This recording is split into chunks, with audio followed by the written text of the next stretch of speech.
Assalamualaikum warahmatullahi wabarakatuh.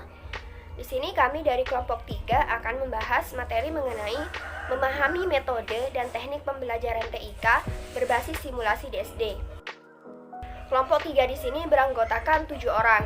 Yang pertama yaitu Muhammad Hamid As'ari dengan akhiran NIM 253, Widiana Nur Fajar Isnaini dengan akhiran NIM 258, Arif Budi Pradana dengan akhiran NIM 260, Mardotila dengan akhiran NIM 271, Cindy Mustikawati dengan akhiran NIM 277, Aska Nabila Filandri dengan akhiran NIM 278, dan anggota yang terakhir adalah Sinti Tarika dengan akhiran NIM 279.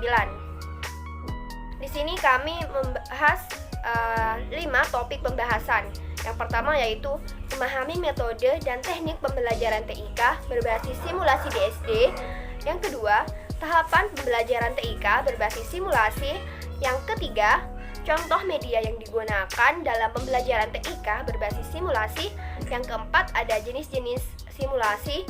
Dan topik pembahasan yang kelima yaitu kelebihan dan kelemahan simulasi. Topik pembahasan yang pertama yaitu memahami metode dan teknik pembelajaran TIK berbasis simulasi DSD.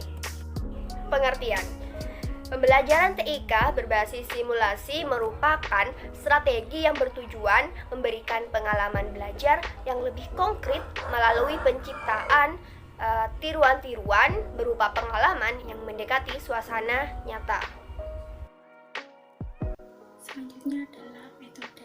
Metode pada pelaksanaan belajar mengajar guru dapat melakukan beberapa kegiatan, yaitu yang pertama, guru dapat mempelajari buku, pegangan guru dan siswa serta RPP. Yang kedua, guru dapat menganalisis RPP untuk mengetahui jenis-jenis media yang diperlukan. Yang ketiga, yaitu mengidentifikasikan jenis-jenis media pembelajaran yang sudah dimiliki. Yang keempat, yaitu guru dapat mencari atau membuat media yang belum ada dari berbagai sumber. Yang kelima yaitu guru dapat mengintegrasikan seluruh media ke dalam RPP. Setelah kegiatan tersebut, hasilnya adalah RPP yang sudah terintegrasi dengan 3 media yang sudah siap dimanfaatkan ke dalam pembelajaran baik secara mandiri maupun terbimbing. Tahapan-tahapan simulasi. Tahapan simulasi yang pertama yaitu pengenalan. Pengenalan merupakan suatu program simulasi yang diawali dengan tampilan berupa halaman judul atau bentuk-bentuk lain yang dapat menarik perhatian siswa. Nah, judul program merupakan bagian penting untuk memberikan informasi kepada siswa tentang apa yang dipelajari dan disajikan dalam program simulasi tersebut. Tahapan yang kedua yaitu objektivitas penyajian. Pada bagian ini disajikan tujuan umum dan tujuan khusus dari materi program yang disimulasikan tersebut. Tahapan yang ketiga yaitu petunjuk atau direction. Petunjuk ini berisi informasi cara menggunakan program dan diusahakan agar dapat membantu siswa untuk mengoperasikan program simulasi tersebut. Tahapan yang keempat yaitu penyajian informasi. Tahapan ini merupakan bentuk penyajian informasi atau materi dari program tersebut. Penyajian informasi ini biasanya menggunakan informasi visual, selain teks seperti animasi, video, dan image yang dianimasikan. Yang kelima adalah panjang teks penyajian. Panjang teks dalam program yang disajikan harus benar-benar diperhatikan karena akan mempengaruhi kualitas program tersebut. Setiap presentasi harus sesingkat mungkin untuk memberikan tambahan frekuensi interaksi pada siswa. Selain itu, juga harus memperhatikan keseimbangan antara teks yang disajikan dan kemampuan monitor yang menyajikannya. Di sini saya akan melanjutkan dari tahapan simulasi yang keenam, yaitu grafik dan animasi. Ditunjukkan untuk menambah pemahaman siswa terhadap materi. Grafik dan animasi sangat efektif untuk menambah sistem belajar dengan komputer. Yang ketujuh, warna dan penggunaannya. Penggunaan warna yang sesuai akan menarik dan memfokuskan siswa. Warna harus berfungsi sebagai acuan, bukan sebagai bagian yang diutamakan dalam proses pembelajaran. Yang ke-8 yaitu pengajaran PROM. PROM atau acuan dapat digunakan untuk memandu dan memberikan petunjuk tentang apa yang harus dilakukan siswa. Yang terakhir yaitu penutup, dilengkapi dengan ringkasan tentang informasi pelajaran.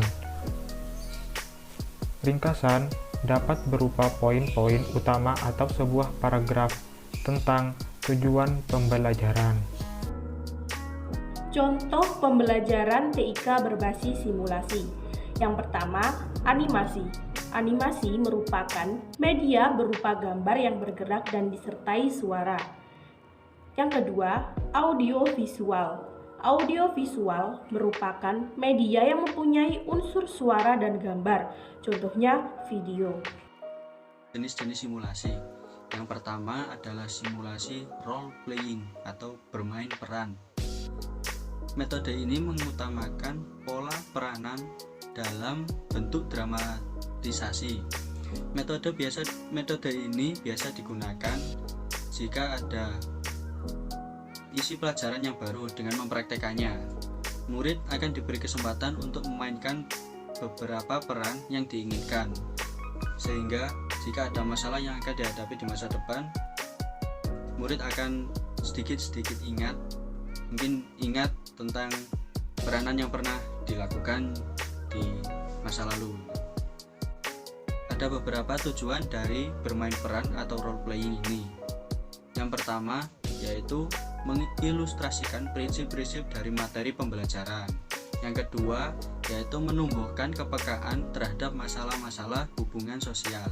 Yang ketiga yaitu menumbuhkan minat dan motivasi belajar siswa. Jenis simulasi yang kedua yaitu sosiodrama. Simulasi ini membuat siswa bermain peran untuk memecahkan masalah yang berkaitan dengan fenomena sosial. Ada beberapa tujuan dari sosiodrama. Yang pertama, menanamkan jiwa demokratis dan memupuk partisipasi kolektif dalam pengambilan keputusan.